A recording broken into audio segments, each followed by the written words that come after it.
call it a hope bomb. And I was, we were day whatever of lockdown, and I'm surfing the internet looking for different, I got down a rabbit hole of social experiments, and I found this one that it blew my mind. It was really cool.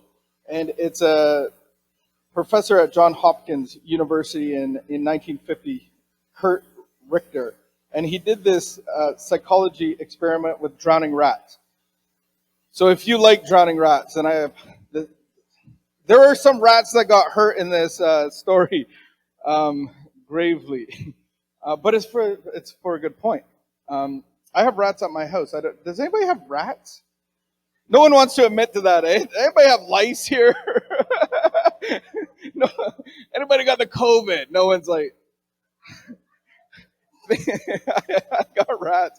I do have rats. I've been at war with these rats for about 3 years. I believe I'm winning. The rat exterminator, I had to call in a professional. My wife made me, and she said, "You are losing the battle." They were living inside of my hot tub. And most people think that they're swimming in the water. No, they're in the hot tub, and I caught one finally with peanut butter and a big rat trap. But they were overtaking, and so I called the professional. We have these black boxes now, black boxes of death. They feed. And so I've seen a couple in the yard dead, and I was like, yeah, it's working. So if you like rats, then I apologize again. But we have a rat infestation, so call the professionals. You can't win. It's impossible. So this story, he wanted to do an experiment on psychology on hope. And so he was just discovering house rat, like party rats that live in a cage that you may own. And so they were tame rats, not wild rats. And so he put them in a bucket to see how long they would swim. He wanted to compare the wild rats to these house rats.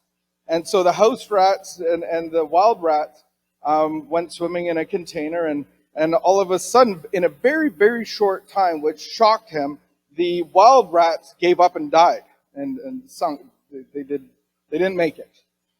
I don't know if he revived. I don't think he did the mouth-to-mouth, but they didn't make it. The wild rats gave up really quickly. The house rats swam for a very long time, and so he wanted to do round two because he's like, this doesn't make sense.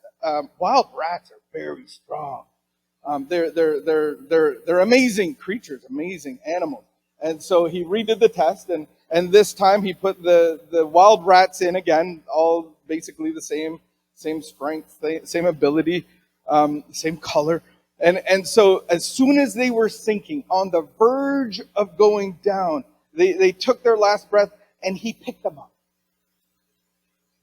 And he dusted them off. And he's like, "You're a good rat. You're not going to die today." And he let them catch their breath.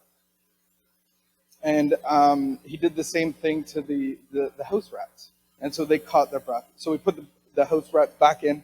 And they swam, and it was about a day. And they went down. And it was about the same amount of time.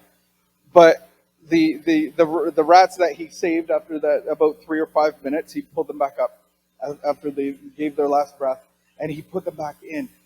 And it went 1 day, 2 days. And yeah, this isn't fake. Like, I'm like, a rat can swim for 2 days. That's why you can't beat them. Get a professional. A rat can outswim you and outwit you at every level. Don't mess with the rats. And I think they swam for about 3 days.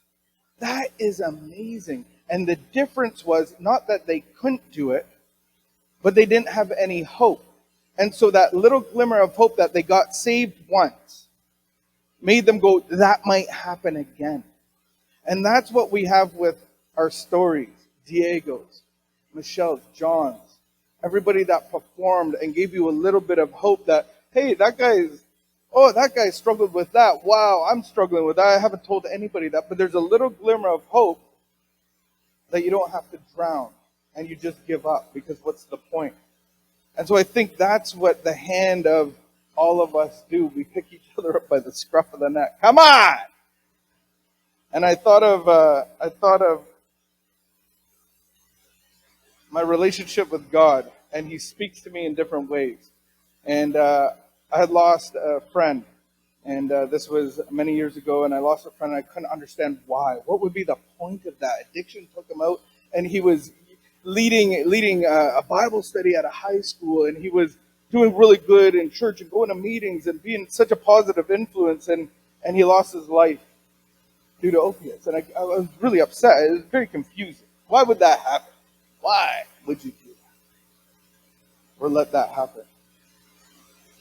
And so while I was sitting in a church, and I was just frustrated, and I wasn't looking up, and then I looked up, and this is what was on the screen. And it says, "But now this is what the Lord says. He who created you, he who formed you, do not fear, for I have saved you. I have summoned you by name, you are mine. For when you pass through the waters, I will be with you, and when you pass through the rivers, they will not sweep over you. When you walk through the fire, you will not be burned. The flames will not set you ablaze, for I am your God." And I just started bawling, and I couldn't even leave. I'm like, snot. And God was saying to me that it doesn't matter. You don't need to know everything. And there's reasons for everything that's beyond my comprehension. And he goes, I am with you. And the waters won't drown you. And the fires won't burn you. And so I just passed that message on to you. Everybody here tonight has a little bit of hope. And maybe God has grabbed you by the scruff of the neck. And maybe he's spoken to you. And you just got to keep swimming. And it doesn't mean that your life is going to be perfect. It doesn't mean all the problems are going to go away. These rats swam for 3 days. And I just know that you have more value than a rat.